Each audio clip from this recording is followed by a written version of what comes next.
What's good, Commanders fans? This will be a quick video. I say that all the time. It ends up being about 10 minutes, but happy Friday. I will be making a preview video later, but I did want to talk about some news that came out late yesterday. Mike Garafolo posted this on his own Twitter account, his own social media account at 7:38 p.m. So it was kind of late to post a video, and he said that Terry McLaurin's quad injury will not require surgery after Terry has sought multiple medical opinions this week. Still not looking good for Sunday versus the Falcons, but at least no surgery at this point. So instead of it being like a 4 to 8 game or 4 to 8 week recovery period or recovery time, it may just be 1 to 2 weeks where he only misses one game. Now, if it was going to be like 4 to 6 or 4 to 8 weeks, potentially, like, remember, it was people went from hip flexor, or it went from quad to hip flexor to sports hernia possibly. So many different injuries that people were coming, are really Ian Rappaport. Ian Rappaport came up with like 3 different injuries in a span of like 2 days. And then when he went to William Myers, Dr. William Myers, who specializes in sports hernias, everybody really got concerned. He specializes, Dr. William Myers specializes in core muscle injuries. And typically when people go to William Myers, they're out for a decent amount of time. So, you know, for Terry to go to William Myers, it was like, oh my gosh, he's going to be out for multiple games. And if that was the case, then yes, I do believe we should have gone wide receiver shopping, or should go wide receiver shopping, either free agency or via trade. I like Luke McCaffrey. I like Jaylen Lane and Debo. You know, Debo's been really good this year. And then Chris Moore. He's grown. He's definitely made a better impression on the fan base and just the team in general after that terrible preseason he had. But, you know, when you have Super Bowl aspirations and deep playoff aspirations, you have to have better talent than that. And, you know, we were probably going to have to elevate Corey Brooks, which I don't mind that at all. But it was looking pretty rough if Terry was going to be out 4 to 6 weeks. So he's still, who knows? We still don't have a legitimate timetable, but without surgery, it definitely will be a quicker recovery period, which is really good news, because we were going to have to look at the trade market too. And there's really not a lot of receivers out there that are available via trade at this point. I mean, I know Tyreek Hill, maybe he would be available. And even then, it's like you got to pay him a lot of money. You got to pay him like $30 million. So even trading for him would be a lot when you're paying Terry McLaurin right now. So it's like there's just a lot of money you would have to dish out at the wide receiver position. So there's just not a lot of guys available. But like I said, once again, that's good news. Now looking at some other guys and look at some other day updates. Let's look at Jayden Daniels. Let's look at the full injury report. I'll do and then we'll talk about the injury report later today in my second video when they do come out with the full injury report for Friday. But let's get a quick word from today's sponsor, Sleeper. Sleeper is the #1 fantasy sports app. It pays to know sports. Pick more or less on top players. Your first pick is on us, so start winning now. Play in Texas, Georgia, Minnesota, and 27 more states. Pick anytime across all sports, pregame or live. Over 10 million players are already on Sleeper. Make your picks count. Score up to 1,000 times your cash. Join today, get up to $100 credit using code Oliver. Call your shot on Sleeper. Download now. And I am going to make a pick. I'm going to make a pick for the game. They should have some more props, player props and choices, but I know we still have to wait on whether they're going to announce Jayden Daniels or announce Marcus Mariota as the starter. Now, Jayden, they did show some clips of him moving around in the bubble because it was raining yesterday. I thought he looked pretty decent. Once again, he's not running full speed. He's not cutting. He's not making somebody miss in the phone booth.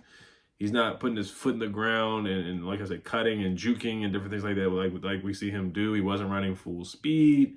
So it's really hard to say now. And then the knee brace, it looks like he's wearing the knee brace under his sweatpants, and it's not over the sweatpants. So I do want to see if it's like a bulky knee brace. I guess it's not super bulky like, you know, Stone Cold Steve Austin or the RG3 knee brace, but I thought he was moving around pretty well. Like even him at like 70%, he's still more athletic than 99% of people on this earth. I mean, that's just how athletic that Jayden Daniels is. And but you know, of course, I think Marcus Mariota can win this game. I do think he's better than Michael Penix. mean, he's just been in the league longer. He's seen a lot of defenses, and especially in Cliff Kingsbury's offense. Yeah, he's the better quarterback on Sunday than Michael Penix. Jayden Daniels is the better quarterback, of course. We have two guys that are better quarterbacks, but it doesn't always come down to that. Of course, I'm not taking the Falcons lightly. They have Bijan Robinson, they have Kyle Pitts, Drake London, Darnell Mooney, Ray McLeod. Their defense is good. AJ Terrell most likely is going to be out, which does help us out. Like I said, I don't wish injuries or people being out at all.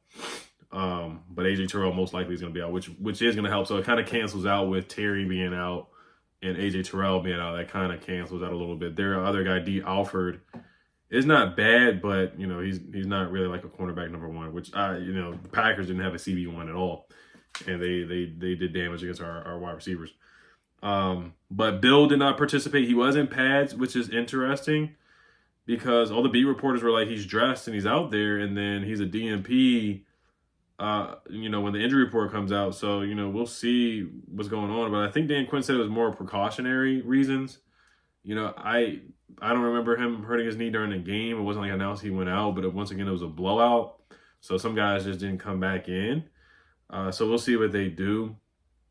If like Saturday they elevate Donovan Edwards, if he's a DNP again today, and then say Saturday they like elevate Donovan Edwards from the practice squad, then there's reasons to be concerned about Bill. But I think he's going to play. We'll see. John Bates DNP, Noah Brown DNP. He's not going to play. John Bates is not going to play. Percy Butler DNP. I don't think Percy Butler's going to play. I really don't. I think they're going to have to put Darnell Savage out there. He's going to have to play. Bill DNP, Zach Ertz, rest. Who else? No, I'm sorry. This is from Wednesday. John Bates DNP, Noah Brown DNP, Percy Butler DNP, Bill DNP, Terry McLaurin of course DNP, Jayden limited, Trey Amos full. Trey Amos is going to play. Colson Yanka full is going to play. I do think Jayden's going to play. Last week I knew that Jayden was not going to play, but this week I have a feeling that he's going to play. On the Falcons side, Nate Carter, running back, DNP, Catterall Hodge, DNP, Josh Woods, DNP, Jamal Agnew, limited, James Pierce, limited, he's going to play. Kyle Pitts, full, he's going to play. And Casey Washington, full, he's going to play as well. So that is the injuries update right there for everybody. Also, I do want to talk a little bit about Cliff and what he said about Brandon Coleman and basically why they benched him. Now, he was nice, and he basically kind of came up with an excuse. He said, yeah, I just say health. He said, this is a quote from Cliff Kingsbury. He says, yeah, I just say health. We preach competition, and he had some nagging type injuries that kept him from practicing. He hadn't played a lot inside there to begin with. So just being consistent in your practice habits and being able to be healthy and be out there, I think that's something he's got to keep working on to get those reps inside there. But he's done a great job. He's what we expected. It was just a situation where it was Chris Paul's time, and he took advantage. So, he was pretty forthcoming at the end saying that Chris Paul took advantage of the opportunity and kind of just talked about the injuries and whatnot. But it's like crazy that it's your third round pick. And, that's the thing that I kind of starting to like about this regime. They're not hanging on to just because you're a third round pick or a fifth round pick. Dom Hampton, they cut him. And now Brandon Coleman, they're just playing the best man, whether it's Chris Paul, who was a seventh round pick or undrafted or whatever he was. And then Brandon Coleman, who was a third round pick from last year, that was your starting left tackle, which personally, it's crazy to think. I would have given Brandon Coleman another chance, but hey, they're the coaches and they see what they see on the field and then on tape. And Chris Paul balled out, so I thought they were going to give Brandon Coleman a little bit of a longer leash than just benching him after 2 games against arguably the best defense in the league in the Packers, So it was very surprising, but that's the reasoning from Cliff Kingsbury. Also on the last note, congrats to Jaylen Lane. Congrats to this fan base for once again voting and killing the voting. The Pepsi Rookie of the Week, Jaylen Lane wins that. We have Bill. Now Jaylen Lane's about to get a belt from Pepsi for Rookie of the Week. Man, we have the best fan base in the NFL. We do not play around about voting for Rookie of the Week, man. That is our award. That is our award. We spam and spam the voting for it. We did it for Jayden. Jayden deserved it. And I'm not saying Jaylen Lane didn't deserve it. I'm not saying that Bill didn't deserve week 1. Of course, Egbuka had a great debut. Bill had a great debut as well. There were some other rookies that had great games on Sunday. Like Torrey Horton, he had a good game. Or Marion Hampton. But Jaylen Lane did his thing. And he was the first rookie to return a punt return since Desmond Howard for a touchdown. So congrats to Jaylen Lane. So, all right, you guys let me know what you guys think. Of course, the main part of this video, of course, is Terry McLaurin is not going to be out for a long time. And he should be back sooner than later. So we'll see if he's back for at least the Chargers game. If not the Chargers game, the Monday night against the Bears game, which would be great for him to be back at least for that. So all right, you guys let me know what you guys think. As always, tell the Commanders. Peace.